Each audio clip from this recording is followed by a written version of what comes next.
સુરતના પલસાણાના કારેલી ગામે પતિ પત્નીની હત્યા કરાઈ। રાત્રિ દરમિયાન બંનેની હત્યા કરી દેવામાં આવી। માથાના ભારે હુમલો કરી હત્યા કરાઈ।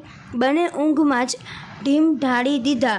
બંને રોડ બાજુમાં ખુલ્લી જગ્યામાં ઝૂંપડીમાં રહેતા હતા।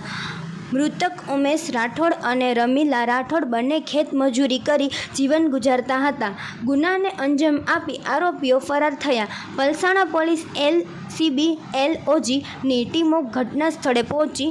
અહેવાલ રાજદીપ બારિયા, સુરત।